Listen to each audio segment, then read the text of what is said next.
नमस्ते अनि हार्दिक स्वागत छ होम ट्युसन नेपाल हेरेर बस्नुहुने सम्पूर्ण तपाईँलाई हार्दिक स्वागत गर्न चाहन्छु। र आज भने हामी क्लास 9 को साइन्स अन्तर्गतको फर्स्ट लेसन मेजरमेन्टको बारेमा डिस्कस गर्न गइरहेका छौँ र अब चाहिँ कन्टेन्ट सुरु गरौँ। So we will begin with the definition of measurement है। पहिला यसको स्टोरीको बारेमा पढौँ। Actually measurement is the process of comparison of unknown quantity with a known quantity होइन। अब यो प्रोसेस अफ कम्पेरिजन भनेको के त भन्दाखेरि जस्तो एउटा अननोन क्वान्टिटी छ है, this stick is a unknown quantity. अब यो स्टिकलाई हामीले एउटा मिटर रड लगेर कम्पेयर गऱ्यौँ होइन, मिटर रड लगेर कम्पेयर गऱ्यौँ। इट मिन्स लाइक हामीले यहाँ मिटर रड यो चाहिँ नोन क्वान्टिटी भयो है, अथवा यो चाहिँ ठुलो पनि हुनसक्यो, यसरी नोन क्वान्टिटी भयो। अब यसलाई चाहिँ यहाँ मार्किङ गरिएको हुन्छ है, यसरी मार्किङ गरिएको हुन्छ स्केलमा अथवा कुनै पनि मिटर रडमा यसरी मार्किङ गरिएको हुन्छ। अनि यसलाई लगेर कम्पेयर गरिसकेपछि सपोज यहाँ यो भयो 0, यो 1, यो 2, यो 3, यो 4, यो 5, यो 6, यसरी हामीले कम्पेयर गर्दा के पायौँ त भन्दाखेरि यो माथिको अननोन क्वान्टिटी भने तलपट्टिको के भयो त नोन क्वान्टिटी भयो होइन। यसरी अननोनलाई नोन क्वान्टिटीसँग लगेर कम्पेयर गर्दाखेरि हामीले के थाहा पायौँ त भन्दाखेरि यो अननोन क्वान्टिटी भनेको 6 सेन्टिमिटर, किन भन्दा यहाँ 6 आएको छ नि त होइन। यो यसरी कम्पेयर गर्दा इट बिकम्स वाट 6 सेन्टिमिटर रह्यो भनेर हामीले अब यो अननोन क्वान्टिटीलाई पनि नोन क्वान्टिटीको रूपमा थाहा पाउन सक्यौँ। यसरी कम्पेरिजन गर्ने प्रोसेसलाई के भनिन्छ? मेजरमेन्ट भनिन्छ। त्यस्तै गरी हामीले एउटा स्ट्रक्चर बनाऊँ है। जस्तो यो एउटा मैले चाहिँ हामीले नर्मल्ली बजारमा गयौँ भने यस्तो किसिमको तराजुमा चाहिँ हामीले देख्छौँ होइन। यो खालको तराजुमा चाहिँ के हुन्छ त भन्दाखेरि यो पनि एउटा मेजरमेन्टको प्रोसेस नै हुन्छ है।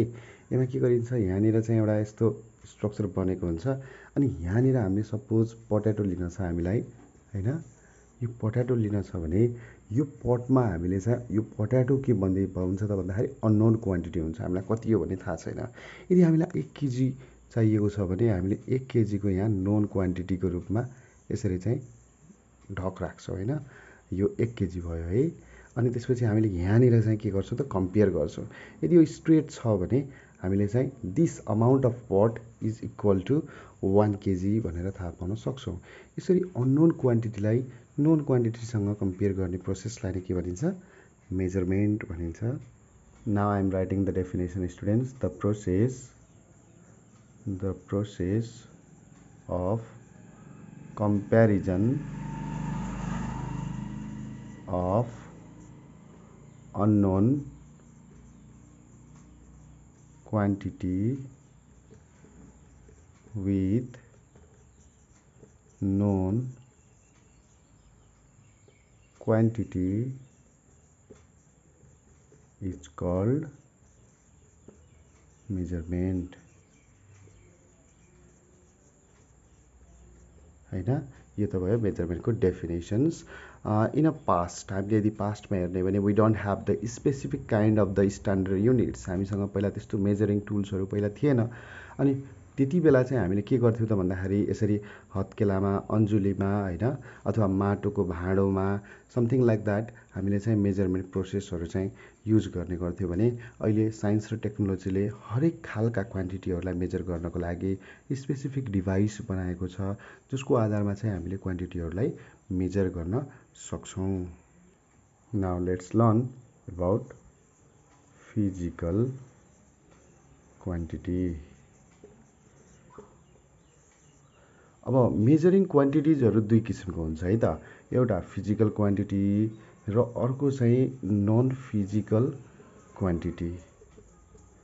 फिजिकल भन्दाखेरि जसको फिजिकल एक्जिस्टेन्स छ त्यो सबैलाई चाहिँ हामीले फिजिकल क्वान्टिटी भन्ने गर्दछौँ भने जसको फिजिकल एक्जिस्टेन्स हुँदैन त्यसलाई चाहिँ हामीले नन फिजिकल क्वान्टिटी भन्छौँ होइन। फिजिकल क्वान्टिटी भनेर डिफाइन गर्दा हामीले के भन्न सक्छौँ त भन्दाखेरि यस्तो खालको क्वान्टिटी जसलाई मेजर गर्न सकिन्छ। दोज क्वान्टिटिज होइन विच क्यान बी राम्रोसँग ध्यान दिएर हेर्ने है, विच क्यान बी मेजर्ड, जसलाई हामीले मेजर गर्न सक्छौँ। माइट बी डाइरेक्टली अल्सो होइन, सिधै कम्पेयर गरेर पनि मेजर गर्न सक्छौँ, अर इन्डाइरेक्टली पनि मेजर गर्न सक्छौँ, अथवा अन्य कुनै उपायहरू ले इन्डाइरेक्टली पनि मेजर गर्न सक्छ भने यस्तो क्वान्टिटिजलाई फिजिकल क्वान्टिटी भनिन्छ है।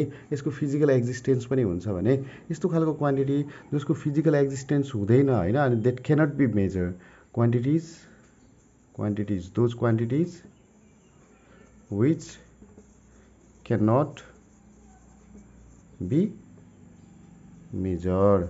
यस्तो खालको क्वान्टिटी जसलाई हामीले मेजर गर्न सक्दैनौँ त्यस्तोलाई के भन्ने त नन फिजिकल क्वान्टिटिज भनेर भन्न सकिन्छ। अब जस्तो फिजिकल क्वान्टिटिजको इक्जाम्पल हामीले लेख्ने भने जति पनि छ नि, जस्तो लेन्थलाई हामीले मेजर गर्न सक्छौँ, मासलाई मेजर गर्न सक्छौँ।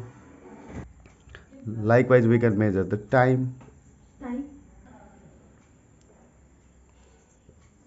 लाइकवाइज भेलोसिटी होइन, अनि डेन्सिटी भयो होइन। त्यस्तै गरी प्रेसर, यो सबै जसलाई हामीले मेजर गर्न सक्छौँ नि त्यो सबैलाई के भन्ने त भन्दा फिजिकल क्वान्टिटिज भनेर भन्ने। भने नन फिजिकल क्वान्टिटी जसको फिजिकल एक्जिस्टेन्स हुँदैन, जस्तो हामीले कसैलाई माया गर्छौँ लभ, अथवा हामी कसैसँग रिसाउँछौँ एङ्गर, अब यस्तो यस्तो खालको फिलिङहरूलाई चाहिँ हामीले मेजर गर्न सकिँदैन। कति लभ गर्छौँ अथवा कति एङ्गर छ हामीमा भन्ने कुरालाई चाहिँ हामीले मेजर गर्न सक्दैनौँ। त्यसले गर्दा यसलाई चाहिँ के भनिन्छ त नन फिजिकल क्वान्टिटिज भनेर भन्ने गरिन्छ है त। यो भयो फिजिकल क्वान्टिटिज र नन फिजिकल क्वान्टिटिजको डेफिनेसन्स। अब फेरि यो मेजर गर्न सक्ने क्वान्टिटी जसलाई हामीले फिजिकल क्वान्टिटिज पनि भनेका थियौँ होइन, यो फिजिकल क्वान्टिटिजहरू फेरि दुई किसिमको हुने गर्दछ है त। जनरली हामीले क्लास 9मा दुई किसिमको फिजिकल क्वान्टिटिजहरू हामीले अहिले पढ्नुपर्ने हुन्छ। त्यो फिजिकल क्वान्टिटिजहरू के हो त भन्दा एउटा फन्डामेन्टल क्वान्टिटिज होइन, भने अर्को चाहिँ के हुन्छ त भन्दाखेरि डिराइभ्ड क्वान्टिटिज भनेर हुने गर्दछ है। यसरी दुई किसिमको फिजिकल क्वान्टिटिजहरू हुन्छ, एउटा फन्डामेन्टल क्वान्टिटिज र एउटा चाहिँ डिराइभ्ड क्वान्टिटी। अब फन्डामेन्टल क्वान्टिटी भनेको कस्तो quantity, those quantities which cannot be derived from other होइन, अरूबाट डिराइभ्ड पनि गर्न सकिँदैन। जस्तै यसलाई रिजल्भ गरेर अदर क्वान्टिटिजहरू बनाउन पनि सकिँदैन, अदर क्वान्टिटिजहरूको फर्मेसन गर्न पनि सकिँदैन है। भनेपछि अरूलाई कम्बाइन गरेर पनि यो फन्डामेन्टल क्वान्टिटिजहरू बनाउन सकिँदैन, र यसलाई ब्रेकडाउन गरेर अन्य क्वान्टिटिजहरू पनि बनाउन सकिँदैन भने त्यसलाई के भन्ने त भन्दा फन्डामेन्टल क्वान्टिटिज भन्ने। फर इक्जाम्पल मैले अघि दिएको थिएँ लेन्थ भयो होइन। डिराइभ्ड क्वान्टिटिज भनेको त कस्तो त भन्दाखेरि यो अन्य क्वान्टिटीबाट डिराइभ भएको, फ्रम नामबाटै हाम्रो क्लियर छ, अन्य क्वान्टिटिजबाट बनेका क्वान्टिटिजहरू। अन्य कुनैलाई कम्बाइन गरेर लेन्थ बन्दैन, अन्य कुनैलाई कम्बाइन गरेर मास बन्दैन, अन्य कुनैलाई कम्बाइन गरेर टाइम बन्दैन। यो itself it is independent quantity to other quantity है। अरूसँग के छ त यो इन्डिपेन्डेन्ट छ भने यस्तोलाई फन्डामेन्टल क्वान्टिटी भन्यो। तर डिराइभ्ड क्वान्टिटी के हो त भन्दाखेरि अन्य क्वान्टिटीहरूलाई कम्बाइन गरेर बनाइएको क्वान्टिटीहरू, जस्तो एरिया हुनसक्छ, भेलोसिटी हुनसक्छ है, डेन्सिटी हुनसक्यो, यो सबै डिराइभ्ड क्वान्टिटीहरू हो। किन भन्दा एरिया कसरी बनेको छ त भन्दा एरियाको फर्मुला त हामीलाई थाहा छ, यल इन्टु बी, भनेपछि दुईवटा लेन्थ कम्बाइन भएर यो एरिया बनेको हुन्छ। अब यस्तै गरेर हामीले भेलोसिटीलाई पनि हेर्ने हो भने भेलोसिटी भनेको के हो त भन्दाखेरि distance travel per unit time हो होइन। भनेपछि यहाँ दुईवटा कुरा युज आयो कि डिस्टेन्स भन्दा बित्तिकै लेन्थ आइहाल्यो होइन, जुन चाहिँ फन्डामेन्टल क्वान्टिटी हो, लेन्थ आयो। टाइम भन्दा बित्तिकै त टाइम आफैमा अर्को फन्डामेन्टल क्वान्टिटी हो। यसरी एउटा डिस्टेन्स अर्को चाहिँ टाइम कम्बाइन भएर बल्ल के बन्यो त भन्दाखेरि भेलोसिटी बनेको छ होइन। त्यसले गर्दा यो भेलोसिटी पनि केबाट डिराइभ भएको त भन्दा फन्डामेन्टल युनिटबाट डिराइभ भएको, त्यसले गर्दा यसलाई डिराइभ क्वान्टिटिज भनिन्छ। त्यस्तै गरी डेन्सिटीलाई यदि हामीले हेऱ्यौँ भने डेन्सिटी भनेको मास पर युनिट भोल्युम हो होइन। डेन्सिटी भनेको मास पर युनिट भोल्युममा हामीले आफै हेर्ने हो भने मास के हो त भन्दा आफैमा फन्डामेन्टल क्वान्टिटी भइहाल्यो। त्यस्तै गरी भोल्युम भनेको के हो त, यो त डिराइभ क्वान्टिटी हो, तर पनि यो भोल्युम बन्नको लागि लेन्थ इन्टु लेन्थ होइन, तीनवटा लेन्थ कम्बाइन भएर बल्ल भोल्युम बनेको छ। यसरी दुईवटा फरक फरक क्वान्टिटीहरू कम्बाइन भएर डेन्सिटी बनेको कारणले गर्दा हामीले डेन्सिटीलाई पनि के भन्न सक्छौँ, डिराइभ्ड क्वान्टिटी भन्न सक्छौँ है त। अब समरीमा भन्दाखेरि those quantities which cannot be derived from other quantities, अन्यबाट नबन्ने क्वान्टिटिजहरू आफैमा इन्डिपेन्डेन्ट, यसलाई पनि इन्डिपेन्डेन्ट भन्न सकिन्छ है त। इन्डिपेन्डेन्ट क्वान्टिटिजहरू हो कि यो फन्डामेन्टल क्वान्टिटिज भनेको। त्यसै गरी डिराइभ क्वान्टिटी भनेको फेरि डिपेन्डेन्ट क्वान्टिटी भयो डिपेन्डेन्ट किन त भन्दाखेरि यो डेराइभ्ड क्वान्टिटिजहरू कहाँबाट बनेको छ त भन्दाखेरि इन्डिपेन्डेन्ट क्वान्टिटिजहरू जुन चाहिँ फन्डामेन्टल क्वान्टिटिजहरू पनि हुन् यसबाट चाहिँ डेराइभ्ड क्वान्टिटी बनेको छ जुन हामीले अहिले इक्जाम्पलमा हेऱ्यौँ है। अब यसै गरी डेराइभ्ड क्वान्टिटी र फन्डामेन्टल क्वान्टिटिज पढिसकेपछि हामीले के पढौँ त भन्दाखेरि यस्तै यही नामबाट यिनीहरूको युनिट पनि बनेको हुन्छ है त, फन्डामेन्टल युनिट्स हैन। त्यस्तै गरी यता डेराइभ्ड युनिट्स। अब नर्मल डेफिनेसनमा जाने हो भने त द युनिट्स भनेको के हो त? युनिट्स भनेको standard reference by which one can say how much time the quantity is greater, smaller, bigger, heavier भनेर कम्पेयर गराउन सक्ने खालको स्ट्यान्डर्ड रिफरेन्सलाई युनिट भन्छ। ध्यान दिएर सुन्नु है त। जस्तो जसको आधारमा कुनै पनि क्वान्टिटी कति बढी छ कति कम छ भनेर पत्ता लगाउनलाई मद्दत गर्छ भने त्यस्तो स्ट्यान्डर्ड रिफरेन्सलाई के भनिन्छ? युनिट भन्ने गरिन्छ। अब हेरौँ है त। जस्तो केजी युनिट भयो, मिटर युनिट भयो, सेकेन्ड युनिट भयो हैन। जसको आधारमा सपोज यो अब्जेक्ट 1 केजी छ भने यो अब्जेक्ट 5 केजी छ। इट मिन्स कम्पेयर गर्न सक्यौँ त्यो केजीको आधारमा।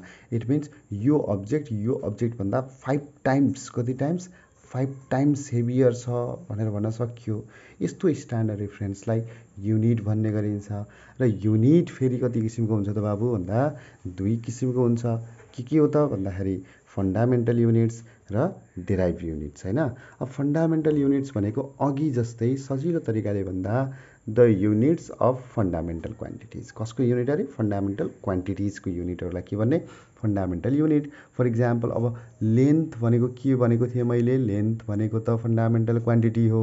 अब लेन्थलाई केमा मेजर गर्ने त? मिटरमा मेजर गर्ने। भनेपछि लेन्थलाई मिटरमा मेजर गर्ने भएपछि यो के बन्यो? फन्डामेन्टल युनिट्स भन्यो। त्यस्तै गरी मैले मास भनेको थिएँ, नजुकिन है। मास भनेको त फेरि फन्डामेन्टल क्वान्टिटी हो, तर मासलाई केमा मेजर गरिन्छ? केजीमा। केजी भनेको के भयो त? Fundamental unit. त्यसै गरी टाइम भनेको के हो त? फन्डामेन्टल क्वान्टिटिज हो, तर टाइमलाई केमा मेजर गरिन्छ? सेकेन्डमा। सो यो सेकेन्ड भनेको फेरि के भयो त? फन्डामेन्टल युनिट्स भयो। यसरी फन्डामेन्टल क्वान्टिटिजलाई मेजर गर्न आउने युनिटलाई के भन्ने? फन्डामेन्टल युनिट्सहरू भनेर भन्ने है त। अब यो त हामीले त यसमा चाहिँ हामीले अन्य अझै धेरै पनि हामीले पढ्नुपर्ने हुन्छ यसै युनिटमा। अहिले इक्जाम्पलको लागि मैले यति मात्र लेखेँ। त्यस्तै गरी डेराइभ युनिटमा जानभन्दा पहिला यसको अर्को डेफिनेसन पनि छ है त। The units which are independent to other unit. Independent to other unit भनेको जस्तै हामीले डेराइभ क्वान्टिटीमा के गरेका थियौँ? लेन्थको मास कम्बाइन भएर एउटा क्वान्टिटी बनेको थियो, डेराइभ क्वान्टिटी बनेको थियो। तर यसको क्वान्टिटीहरू पनि इन्डिपेन्डेन्ट हुन्छ भने यसको युनिटहरू पनि इन्डिपेन्डेन्ट हुन्छ। इट मिन्स हामीले कतै गएर केजी अथवा सेकेन्ड मिक्स गरेर मिटर बनाएको त होइन नि, अन्य कुराहरूलाई कम्बाइन गरेर मिटर बनाएको त होइन। यो त आफैमा मिटर हो। यसलाई अन्य कुराहरूलाई कम्बाइन गरेर मिटर बनाउन मिल्दैन। अन्य कुनै पनि तिमीहरूको युनिटहरूलाई कम्बाइन गरेर चाहिँ केजी बनाउन मिल्दैन, सेकेन्ड बनाउन मिल्दैन। It's self it is independent with other unit हैन। यस्तो खालको युनिटलाई पनि फन्डामेन्टल युनिट भन्छ। तर डेराइभ युनिटमा जाने भने the units of the derive quantity भने पनि भयो। कसको युनिट्स अरे? डेराइभ क्वान्टिटीको युनिट्सहरूलाई डेराइभ युनिट्स भनेर भनियो। फर इक्जाम्पल डेराइभ क्वान्टिटी मैले के भनेको थिएँ? भेलोसिटी भनेको थिएँ हैन। अब भेलोसिटी भन्दा बित्तिकै मिटर पर सेकेन्ड लगाएर त यहाँ एउटा आयो मिटर, अर्को आयो सेकेन्ड। यसरी मिटर र सेकेन्ड मिलेर न बल्ल युनिट अफ भेलोसिटी बन्यो, एक्लै त छैन। भनेपछि यो त के भयो त? डिपेन्डेन्ट भयो। यस्तो युनिटलाई के भन्ने त भन्दाखेरि